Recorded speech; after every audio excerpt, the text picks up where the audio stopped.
तो water body census करने के बाद नीचे अर्बन शेड्यूल आता है, इसकी एंट्री अभी हम नहीं करेंगे। अब हम सरफेस वाटर स्कीम की एंट्री करेंगे। सरफेस वाटर स्कीम की एंट्री अब हम उसी गांव का सिलेक्ट करते हैं जिसमें अभी हमने ये वाटर बॉडी की एंट्री की थी। इसका कारण क्या है वह भी हम आपको आगे बताते हैं।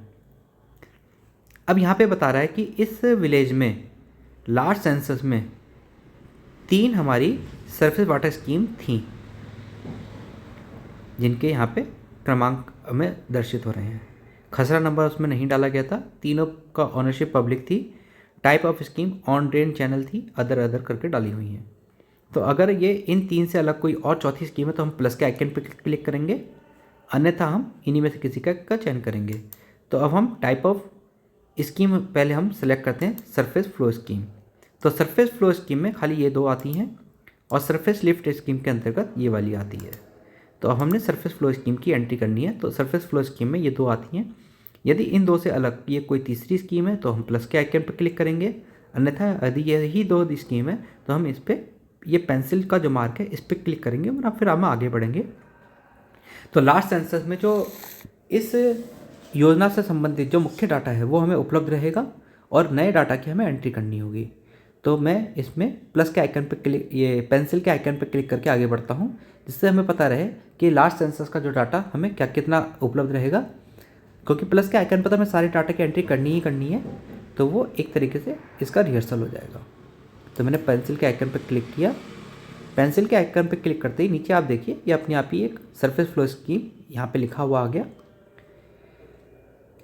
अब हमें यहाँ पे सिलेक्ट करना है कि ये if code 1 type of scheme में सरफेस फ्लो स्कीम हमने सिलेक्ट अपने आप ऑटोमेटिक आया है। तो जो अब ये 1 है तो इसका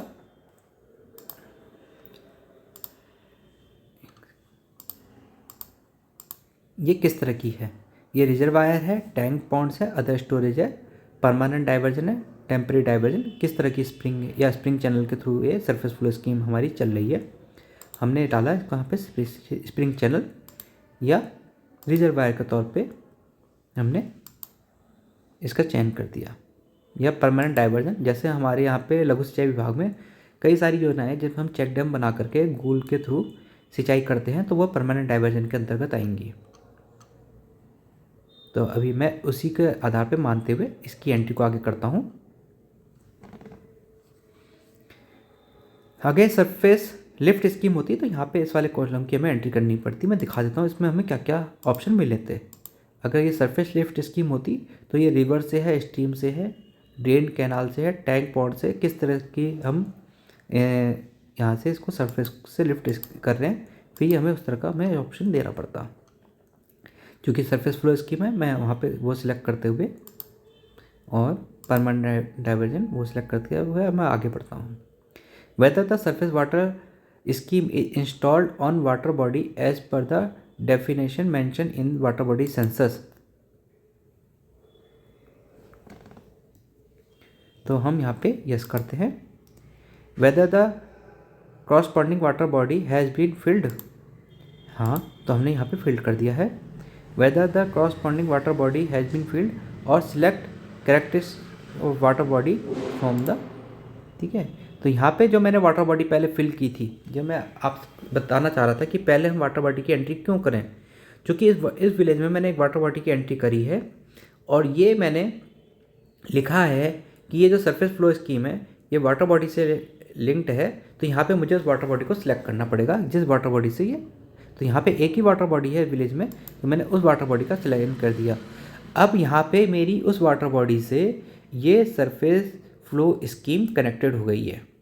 अब मैंने वहाँ पे जो सीसीए लिखा था कि 50 हेक्टेयर का सीसीए, 65 हेक्टेयर का आईपीसी, वो डाटा मुझे यहाँ पे मैच कराना होगा। अगर वो डाटा यहाँ पे मैच नहीं होता है यानी कि मेरी कोई ना कोई एक एंट्री गलत है। अब वहाँ पे मेरे को लिखना है कि ऑनर ऑफ द स्कीम, चूँकि वो वाटर बॉडी तो इंडिविजुअल ऑफ ओनरशिप थी, लेकिन ये जो स्कीम है सरफेस फ्लो स्कीम ये पंचायत ओन्ड है। ये दोनों की दोनों ओनरशिप अलग अलग हो सकती हैं योजना की स्थिति के आधार पे। ये लैटिट्यूड लॉन्गिट्यूड मेरे यहाँ पे कैप्चर किए गए हैं सैटेलाइट बेस। मैं इसमें आगे बढ़ता हूँ। यहाँ से पे फिर वही कह रहा है कि मैं विलेज की बाउंड्री से बाहर हूँ, तो लेकिन मैं अब इसमें यस करके इसको आगे बढ़ता हूँ। अब मुझे यहाँ पे स्कीम डिटेल डालनी है, खसरा नंबर। चूँकि वहाँ पे मैंने खसरा नंबर 16 डाला था वाटर बॉडी के लिए, तो वही वाटर बॉडी के लिए खसरा नंबर या तो 16 होगा, या संभव था कि वाटर बॉडी का जो खसरा नंबर 16 है वो वाटर बॉडी के एक छोर पे लग रहा है, लेकिन ये जो सरफेस फ्लो स्कीम है ये वाटर बॉडी के दूसरे छोर से आती है और वहाँ पे खसरा नंबर कोई दूसरा होगा।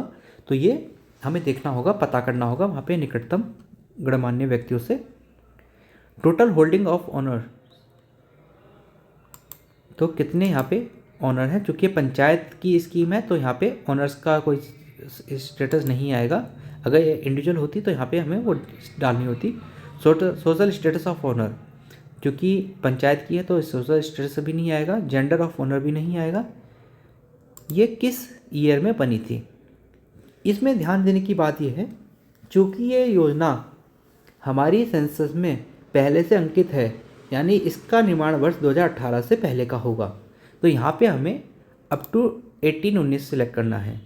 यहाँ पे ये जो अलग वित्तीय वर्ष दे रखे हैं ये तभी हम सिलेक्ट करेंगे जब हम प्लस के आइकन पर क्लिक करके किसी नई योजना का अंकन करेंगे। यदि कोई पूर्व की योजना है तो उसमें हम अप टू 18-19 फीड करेंगे। फिर हम नेक्स्ट बढ़ते हैं। ये जो कॉस्ट है, ये योजना की कॉस्ट पिछली सेंसस में भरी गई थी। हम यहाँ पे पता करेंगे क्या ये कॉस्ट सही थी या गलत थी, और हम इसकी जानकारी प्राप्त करते फिर हम इसकी आगे बढ़ेंगे। कॉस्ट ऑफ मशीनरी, चूँकि ये सरफेस फ्लो स्कीम है, ग्रेविटी बेस से है, तो हम यहाँ पे मशीनरी यहाँ पे 0 लगी है, 0 रुपीज़ का अंकन करेंगे। कॉस्ट ऑफ मेंटेनेंस ड्यूरिंग 23-24, यहाँ पे अगर कोई मेंटेनेंस कॉस्ट इसकी लगी है, चूँकि मशीनरी यहाँ पे 0 है, यदि कोई और अदर मेंटेनेंस वगैरह कुछ भी रिपेयर वगैरह लगा है तो हम उसकी कॉस्ट का अंकन करेंगे, अन्यथा 0 भरते हुए हम आगे बढ़ेंगे। मेजर सोर्स ऑफ फाइनेंस यहाँ पे नहीं देना है क्योंकि पंचायत की है, तो चूँकि इसलिए यहाँ पे अगर ये इंडिविजुअल होता तो हमें यहाँ पे वो कॉस्ट का देना पड़ता। If any subsidy assistant provide by government PSU, तो यहाँ पे कंस्ट्रक्शन ऑफ स्कीम डिगिंग, हमें यहाँ पे बताना है कि कंस्ट्रक्शन ऑफ स्कीम डिगिंग वगैरह में कितने इसमें रुपये लगे हैं। चूँकि ये सरफेस फ्लो की स्कीम है तो सारा पैसा इसका मोस्टली इसी में ही लगा होगा, मशीनरी में यहाँ पे 0 रुपये लगे होंगे। अब हम इसमें नेक्स्ट करेंगे। इसमें मैं एक बैक करके एक चीज़ यहाँ पे एंटर करके दिखाना चाहता हूँ कि यदि ये स्कीम पंचायत ऑन ना होके ओन्ड बाय इंडिविजुअल फार्मर होती तो यहाँ पे मुझे किसान का नाम देना पड़ता। किसान का नाम मैंने यहाँ पे ABC जनरल कर दिया, आगे बढ़ा। टोटल होल्डिंग, अब यहाँ पे मेरे कॉलम खुल गए हैं। ये मैं ऐसा इसलिए कर रहा हूँ ताकि ये पता रहे कि यदि हम किसी इंडिविजुअल फार्मर की एंट्री करेंगे तो किस तरह से करेंगे, हमें किसी तरह का कोई संशय ना रह जाए, इसलिए इस एंट्री को मैं दोबारा करके दिखा रहा हूँ। टोटल होल्डिंग ऑफ ओनर, तो ये जो किसान है इस किसान के पास कितनी ज़मीन है, ये मैंने लिखा है पे 15 हेक्टेयर की ज़मीन है किसान के पास। सोशल स्टेटस ऑफ ओनर, किसान का सोशल स्टेटस क्या है, हमने यहाँ पे OBC का अंकन कर दिया, या जो भी वह है वास्तविक होगा उस चीज़ का हम यहाँ पे अंकन करेंगे। किसान का जेंडर क्या है, मेल फीमेल, तो हमने यहाँ पे मेल या सपोज फीमेल कर दिया। फिर हम आगे बढ़े। कॉस्ट ऑफ मशीनरी यहाँ पे। अब मेजर सोर्स ऑफ फाइनेंस, ये कॉलम अब यहाँ पे हमारा खुल गया। क्योंकि ये इंडिविजुअल किसान का है तो इंडिविजुअल किसान ने जो योजना का निर्माण किया वो बैंक से लोन लिया, गवर्नमेंट फंड था, और अपनी खुद की सेविंग थी, या किसी बाहरी व्यक्ति से मनी लेंडर उधार लिया या अदर था।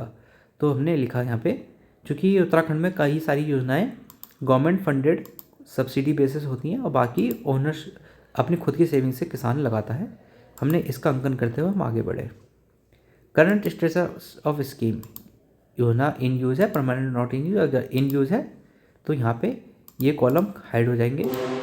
अगर टेम्परेरी नॉट इन यूज़ है तो यहाँ पे बताना पड़ेगा कि क्यों टेम्परेरी नॉट इन यूज़ है। यहाँ पे जो वास्तविक कारण होगा उसका अंकन किया जाएगा। अगर योजना परमानेंट नॉट इन यूज़ है तो यहाँ पे उस हिसाब से आइकन हमारे प्रश्न खुलेंगे जिनके जवाब हमें उस वास्तविकता के आधार पर देने होंगे। तो जैसे परमानेंट नॉट इन यूज में due to salinity dried up destroyed beyond repair, ठीक है, इस तरह के हमें जवाब देने होंगे। यदि इन यूज़ है तो ये सारे हाइड हो जाएंगे, फिर हम आगे बढ़ेंगे। Method used for water distribution.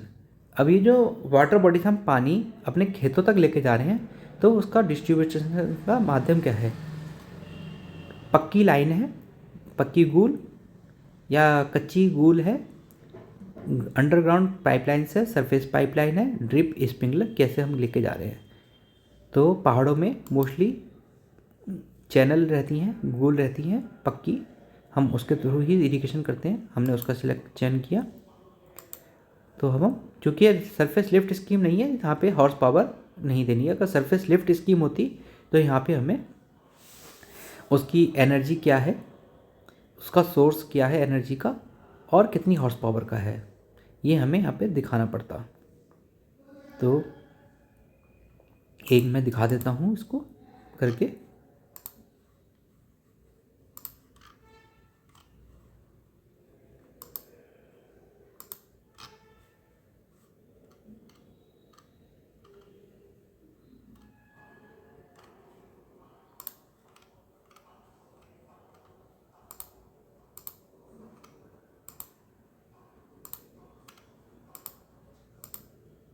ये मैंने वाटर बॉडी वही सिलेक्ट कर ली कि इसी वाटर बॉडी से हम सरफेस लिफ्ट इरिगेशन स्कीम को कर रहे हैं।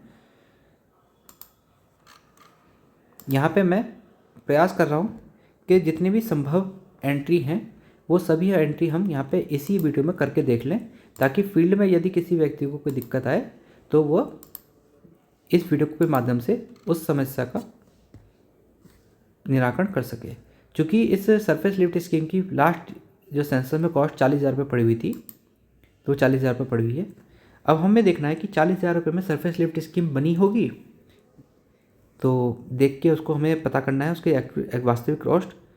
अब यहाँ पे you have input value above 2 lakhs in case of surface lift scheme in item 8A। मैंने 2 लाख से ऊपर की एंट्री कर रहा हूँ, तो यहाँ पे मुझे एक पॉपअप दे रहा है, मुझे बता रहा है कि मैं अपनी कॉस्ट को सही कर लूँ। सरफेस लिफ्ट स्कीम है, सोलर से लगी होगी, तो यहाँ पे 3.5 लाख तक का खर्चा मशीनरी पे आया होगा, ये मैं अनुमान लेके चल रहे हैं। ये वास्तविकता के आधार पे फील्ड में पूछते हुए हम इसकी एंट्री करेंगे। यहाँ पे अभी मैं अंदाज से फीडिंग कर रहा हूँ। Cost of maintenance during the year, यहाँ पे हम कॉस्ट ऑफ मेंटेनेंस 0 डाल देते हैं। फिर हम आगे बढ़ते हैं। कंस्ट्रक्शन ऑफ स्कीम, चूँकि अब यहाँ पे मैंने 4 लाख की फिगर डाली थी, तो यहाँ पे भी मैं इसको 4 लाख ही कर देता हूँ, नहीं तो वो फिगर में मैच होगी तो आगे नहीं बढ़ेगा। Current status of scheme in use, ठीक है। अब यहाँ पे मैं उस चीज़ पे आ गया हूँ। अब मैं यहाँ पे इसको सरफेस पाइप से कर देता हूँ। अब टाइप ऑफ, अब ये किस तरह का लिफ्ट इरिगेशन स्कीम है? सबमर्सिबल पंप लगा है, सेंट्रीफ्यूगल, तो ये सेंट्रीफ्यूगल पंप या कैसा है, तो हमने यहाँ पे सबमर्सिबल पंप का चयन कर दिया। अब सबमर्सिबल पंप है, लेकिन सबमर्सिबल पंप को एनर्जी किससे मिल रही है? इलेक्ट्रिक, डीजल, विंड मिल से, सोलर से। तो चूँकि हम उत्तराखंड में सोलर पंप्स को पहाड़ों में ज़्यादा प्रमोट कर रहे हैं, तो हम ये देखते हैं कि यहाँ पे सोलर पंप लगा है कि कैसे लगा है, हम उसका चयन करेंगे। अब ये सोलर पंप लगा है, ये कितने हॉर्स पावर का लगा है? तो हमने लगाया कि 7.5 HP के हॉर्स पावर का लगा होगा। तो यहाँ पे हमें HP में लेना है। फिर हम आगे बढ़ेंगे। पंप ऑपरेशन, अब खरीफ सीजन में ये जो पंप ऑपरेशंस है, ये ऑप्शन खुल जाता है, ठीक है। हमें यहाँ पे वो सब देना होगा कि ड्यूरिंग खरीफ सीजन कितने दिन चला, फिर हमें देना है कि प्रतिदिन कितने घंटे चला, उस हिसाब से यहाँ पे हमें एंट्री करनी है। और फिर कमांड एरिया, फिर इरिगेशन डिटेल पे भरनी है। तो अभी मैं इसको फिर से रीसेट करता हूँ और सरफेस फ्लो स्कीम के हिसाब से इसकी एंट्री करता हूँ, क्योंकि वास्तविक एंट्री इसकी सरफेस फ्लो स्कीम की ही होनी थी।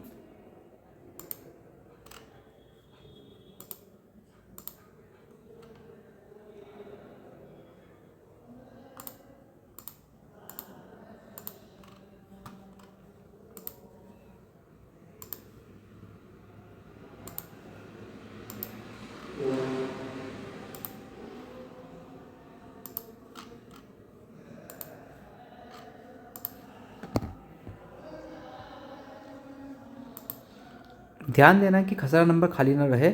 खसरा नंबर पे हमें फीडिंग करनी ही करनी है। खसरा नंबर हमें पता करके डालना ही डालना है।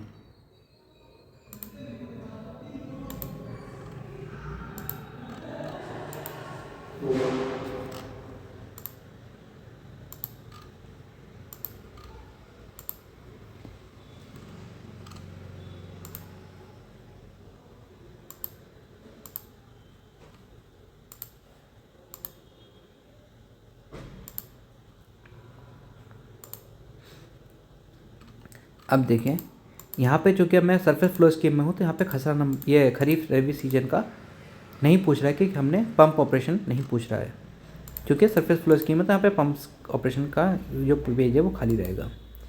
अब कमांड की बात आती है, ये दोनों में समान रहेगा, चाहे सरफेस फ्लो स्कीम है या सरफेस लिफ्ट इरिगेशन। तो यहाँ पे अब हम इसको एज अ कॉमन पेज की तरह एंट्री करेंगे।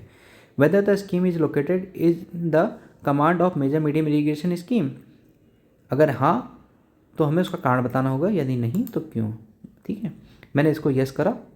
तो MMI प्रोजेक्ट, तो उत्तराखंड में जो 12 MMI प्रोजेक्ट जो दर्शित होते हैं, अब हमें बताना पड़ेगा कि किस 12 MMI प्रोजेक्ट्स में से कौन से MMI प्रोजेक्ट के अंतर्गत ये योजना निर्मित की गई है। चूँकि रायपुर है, रायपुर मैंने दून कैनाल के हिसाब से सिलेक्ट कर दिया। अब मुझे बताना पड़ेगा कि ऐसा क्यों है कि MMI प्रोजेक्ट के अंतर्गत आने के बाद भी इसमें हमने एक माइनर इरिगेशन स्कीम का निर्माण किया।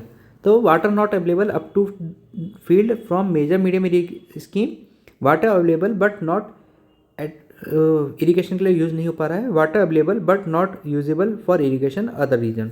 तो हमें वो रीजन बताना पड़ेगा, क्योंकि यहाँ पे प्रयास यही किया जाता है हर विभाग की तरफ से कि MMI प्रोजेक्ट के अंतर्गत हम किसी भी न्यू MI स्कीम को ना बनाएं। वहाँ पे हम कमांड एरिया डेवलपमेंट के अंतर्गत ही योजनाओं का निर्माण करते हैं। तो यहाँ पे हमने नोट कर दिया कि ये किसी MMI प्रोजेक्ट के अंतर्गत नहीं आती है। फिर हम अपना आगे बढ़े। Whether the scheme is meant only for recharge of ground water. क्या ये योजना खाली ग्राउंड वाटर के लिए ही है? तो यहाँ पे मोस्टली नो ही आएगा, क्योंकि हमारी जितनी भी MI सरफेस फ्लो स्कीम्स हैं वो इरिगेशन के पर्पज़ से हैं। खाली ग्राउंड वाटर रिचार्ज के पर्पज़ से हमारी ऐसी कोई योजना फिलहाल अभी नहीं है। अब कल्चरेबल कमांड एरिया, चूँकि वहाँ पे मैंने इस योजना का 50 हेक्टेयर का कमांड एरिया रखा था वाटर बॉडी की, जब मैं फीडिंग कर रहा था यहाँ पे 50 हेक्टेयर रखा मैंने। टोटल इसका IPC 65 हेक्टेयर रखा था, तो मैं उसी हिसाब से यहाँ पे 35,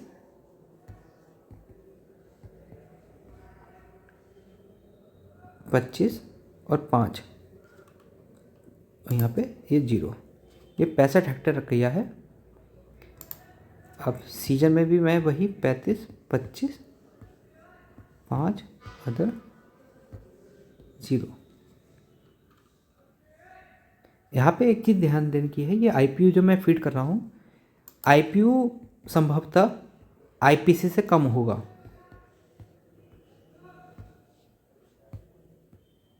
तो वो देखते हुए मुझे, लेकिन IPU कभी भी IPC से ज़्यादा नहीं हो सकता। IPU हमेशा आया तो IPC से कम होगा या IPC के बराबर होगा। ये हमें फीडिंग करते टाइम विशेष ध्यान देना है। Whether the scheme is underutilised, तो क्या ये अपनी जो क्षमता है क्षमता से अंडर यूटिलाइज है? यदि हाँ तो उसका कारण क्या है? मैकेनिकल ब्रेकडाउन है, किस वजह से ये अपनी क्षमताओं के पूर्ण उपयोग नहीं कर पा रही है, वो हमें यहाँ पे कारण देखते हुए फिल करना होगा। तो मैंने यहाँ पे, चूँकि ये सरफेस फ्लो स्कीम है, तो मैं यहाँ पे इसका एक ब्रेकडाउन ऑफ चैनल्स के संभवतः जो चैनल इसका पीछे से आ रहा है वो कहीं ब्रेकडाउन हो गया, इसलिए अपनी पूर्ण उपयोग मतलब क्षमताओं का उपयोग नहीं कर पा रही है। Number of village covered by the scheme, यहाँ पे मैंने एक का अंकन कर दिया। Specific feature of reservoirs tank other storage, जो कि सरफेस फ्लो स्कीम है तो यहाँ पे इसका नहीं आएगा। Whether the MI scheme is used for drinking water purpose, तो अब हमें यहाँ पे बताना होगा कि ये जो MI स्कीम है ये क्या ड्रिंकिंग पर्पस से भी यूज हो रही है। तो हमें यहाँ पे जैसे हमने यस किया, weather the scheme captured in previous census, तो हाँ। और यहाँ पे ये कैमरे का आइकन है, जैसे हम इस पर क्लिक करेंगे तो ये जैसे मेरे साथ फिर से वैसे ही हुआ, मैंने अपना फ़ोन हाथ में लिया फ़ोटो खींचने के लिए, मेरा वो डाटा गायब हो गया। तो घबराना नहीं है। यहाँ पे ये जो ड्राफ्ट का ऑप्शन है, माई ड्राफ्ट, मैं इसमें जाऊँगा, सरफेस वाटर स्कीम के आइकन पर क्लिक करूँगा तो मेरा जो डाटा फीड किया था वो यहाँ पे अवेलेबल है। फिर मैं यहाँ पे पेंसिल वाले आइकन पर क्लिक करूँगा, मुझे बस नेक्स्ट करना है, next next next next next और नेक्स्ट। ये जो मैंने लास्ट एंट्री की थी खाली मेरी वही गायब हुई है, बाकी मेरी सारी एंट्री जो मैंने नेक्स्ट करके आगे बढ़ा था वो सेव हैं। तो इसमें डरना नहीं है। ऐप को मोबाइल को स्विच ऑफ नहीं करना है, ऐप को क्लोज नहीं करना है, खाली ड्राफ्ट में आके उस ड्राफ्ट रिकॉर्ड को हमें अपना दोबारा से फिल करना है।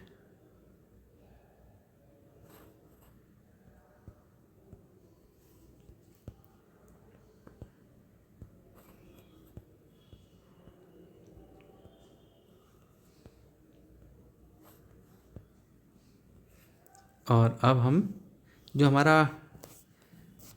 सरफेस फ्लो स्कीम है उस योजना की अब हम यहाँ पे इमेज को कैप्चर करेंगे। कैप्चर करके अब हम उसको सबमिट करेंगे और ये प्रोसीड कर दिया।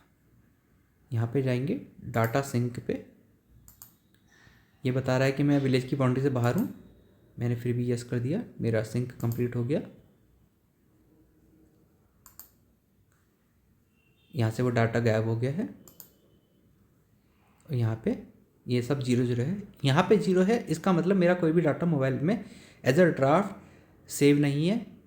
ठीक है, सारा डाटा मैंने जितना भी एंट्री की थी सबका सब मेरा सिंक हो चुका है। तो यहाँ पे अब हमने सरफेस फ्लो स्कीम की भी एंट्री कर ली है। धन्यवाद।